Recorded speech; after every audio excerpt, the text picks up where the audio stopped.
Check mode.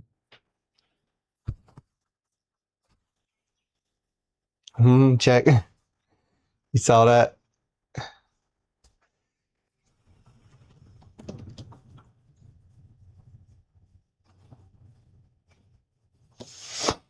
All right, what's going on, everyone? Welcome in. This is Kevin. My name is Kevin with Throw with the Flow Pottery, and yeah, we're here doing our updates. We're this is, I think, our third one, and so we're going to be showing up here every day for a few minutes to talk about what we're doing. We just fired the kiln. Look at this beautiful bottle. Beautiful bottle. I think it will go nice with these two beautiful side fired cups. See if you can see the inside of that.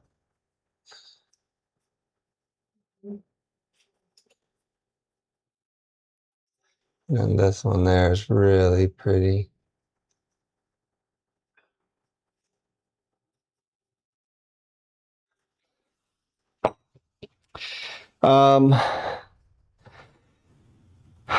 But yeah, so we're trying to run a business. We're learning. We've been working in clay for nearly a quarter of a century. Not continuously, but you know, I started with clay in 2000 in high school, and it was the one medium where I just grew the quickest. I loved clay, and I was really good at it. I really wanted to do all of the other mediums. I loved wood and stone. Did some bronze work, and but clay, I just kept progressing. I just kept, you know, growing in it. Every time I would make something, I would have more ideas about what I wanted to make. You know, new ideas, and so it was just this constant growth, and I never wanted to stop it. So I just continued to do clay. And so anyway, long story short, here we are. We've got a studio in South Mississippi. I had a midlife crisis in my late 30s and went on a long hike. Went and hiked the Appalachian Trail. And when I came back, I said I don't want to go work. Like, I don't want to go get a job. You know, working under some fluorescents or in a cubicle. I just needed nature. And so I came and I decided, well, I've got, you know, this small studio space. I had my kiln by then, and that's what I did. I started to make work. I had the idea that if I could get in 10 stores and just get a few pieces in each store, and if each store had a sale, then I'd, you know, in a month, then I'd have enough work to, I'd have enough coming in to be able to support myself. And it was that week that my buddy called. He worked with Top Drawer out of Boston, and they had, I think, 10 or 11 stores at the time. And so that's when I knew that was the direction to take. And they were the ones. He called me up and he said, "Hey, can you make?" He's like, "Can you make these sake cups?" He's like, "Can you make sake cups, handmade sake cups?" And I was like, "Well, that's just a small cup, right?" And I was like, "I think I can do that." And so we took it on, and this was the year end coming up to COVID. And so we took the job and made the first batch of prototypes, sent it out to them, and then went into production. You know, got the job and went into production. And sure enough, you know, when COVID hit, everything just stopped. because all of their stores were in all the major cities, not all the major cities, but a lot of the major cities. And yeah, that was a big hit. I can't say that I suffered as much as a lot of people did, here in the woods of Mississippi.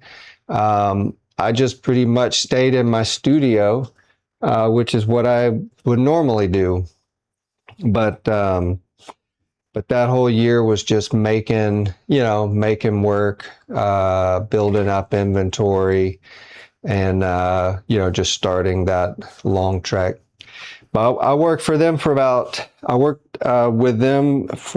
I think about 5 or 6 years, and then recently we decided, I guess about 2 years ago, I decided I needed extra income. I needed an extra, I needed to sell my own work. I needed to get my own business going and promote my own brand, because though I could make pottery, I've never considered myself a potter. And as an artist, there's always something else. There's this other underlining drive. Potters, you can just be like, well, it's a craftsman. A potter is just a craftsman. It's someone that just sits and makes, pot after pot after pot. But the reality of the artist is that there's this other thing that drives them, and it's to create something new, or to discover, or to test. The difference between an artist and a craftsman, there is a difference, and that's always up for discussion. But for me, I just felt like a potter is someone who is just simply making a pot. And for me, I wanted to express myself with clay. And so I would just, create these very large, unique sculptures. And over time, I began moving those into smaller pieces, because I could never sell a sculpture.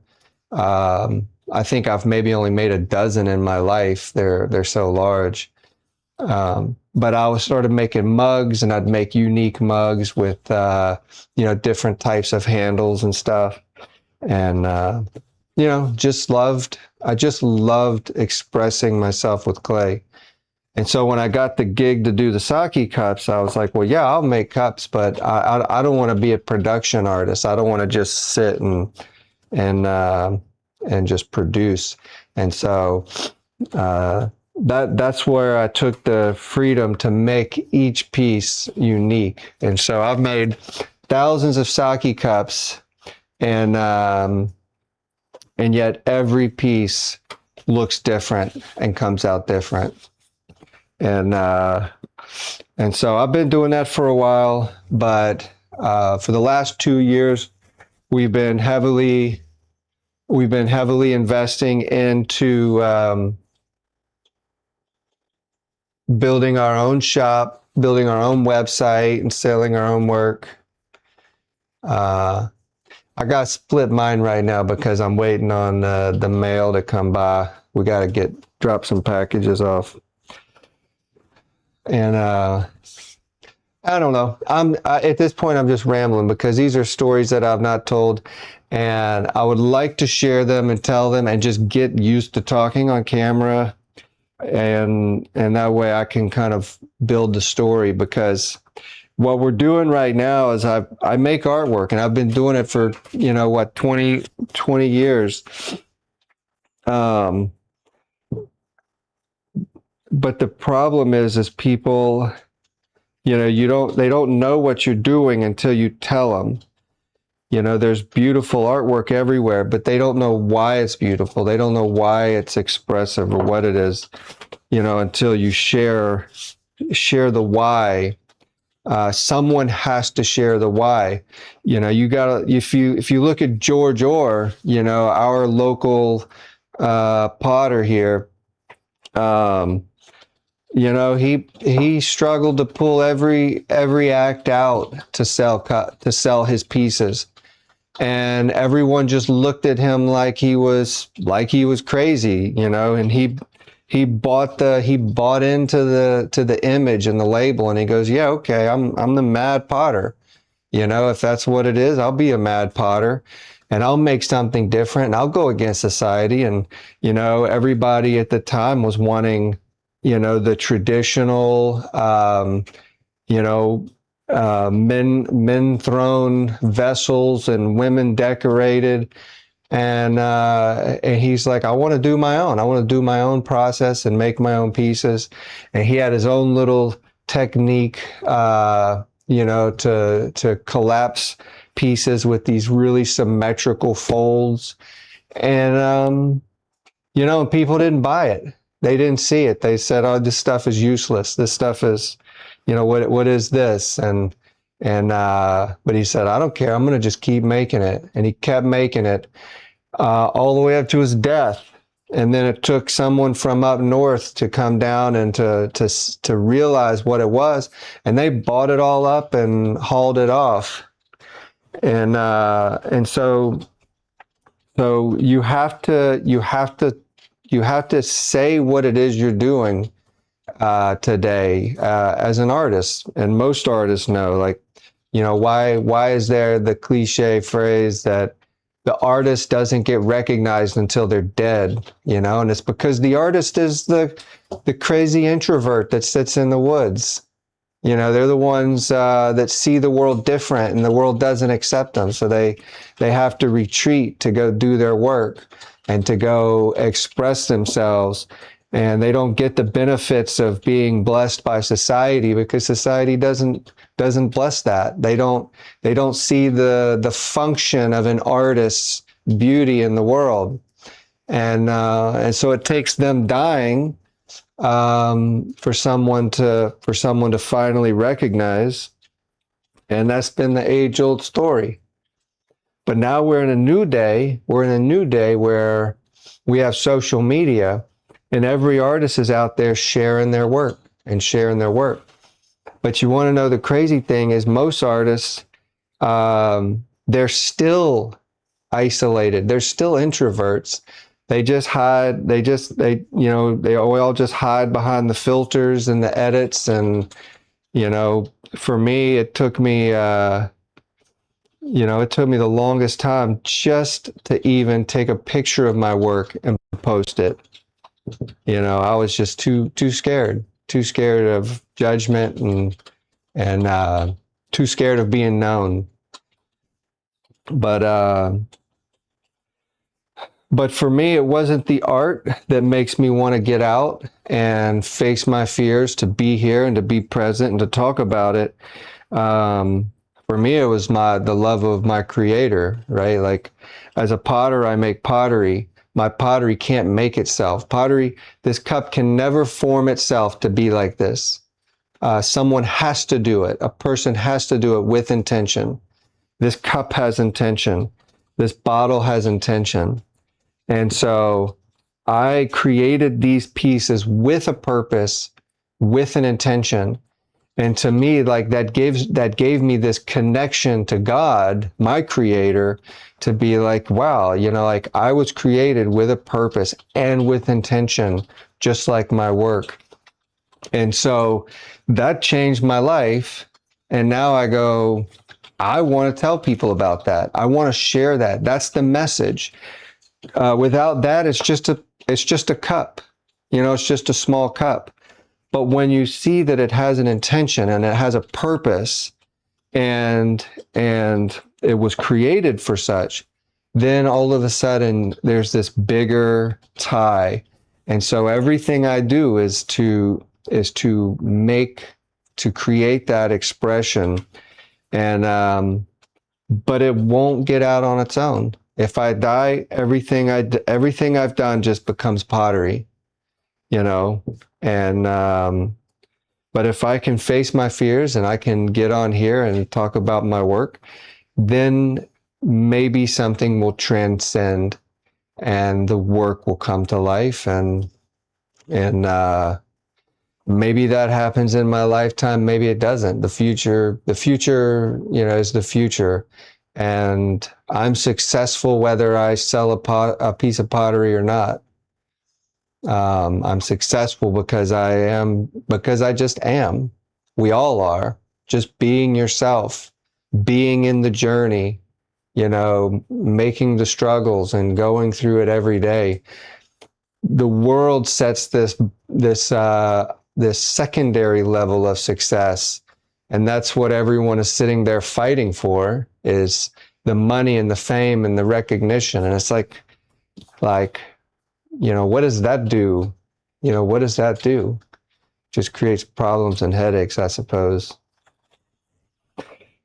I certainly don't want to be known. I don't want to be famous. I don't even need money, but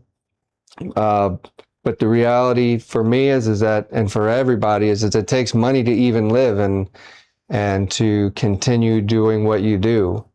And so you have to promote, you have to hustle. You've got to strengthen your weaknesses, and that's what you got to do. And in today's world, you got to strengthen this. You gotta go live. You gotta drop the facade and drop the ego and cut out the filters and just be present and be real and have a relationship. And in the beginning, it's really hard because you got to sit there and talk to yourself. You got to talk to your future. You got to talk to people that aren't here now, but maybe they'll be here. Maybe they'll be here in a month or two or a year. Who knows? But the whole idea is that we're in this together. We're working this out. And I think that there's a lot of people out there that really need encouragement.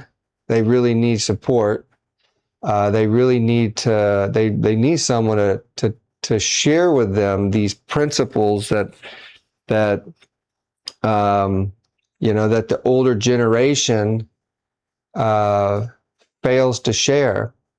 As people get older, they go, "Oh, nobody cares what I think. Nobody cares what I think."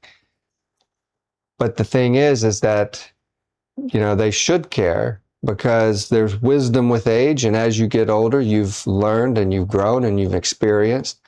And if you get to the place where you don't want to share who you are and what you've been through and what your experiences are, because you feel like, the younger generation isn't listening and they're just going to ridicule, you got to tell them anyway. You got to say it anyway and be present, because they need to hear it. They need to know. You've got to pass on your wisdom. You have to pass on your knowledge, and you've got to do it even if it's hard, even if it hurts to be present. You've got to be encouraged to go and tell your story, and to extend help to this next generation, because we're setting them up for a world of hurt with AI and social media and the internet. You get on these platforms and they are losing their identities. They're losing their humanity, because they're going online and they're just trying to please an algorithm, and they're doing anything they can for digital appreciation, thumbs and tokens. And oh, here's TK. Anyways, all right, we're out. Take care. I got to go do this.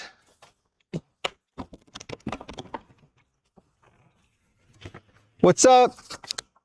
TK.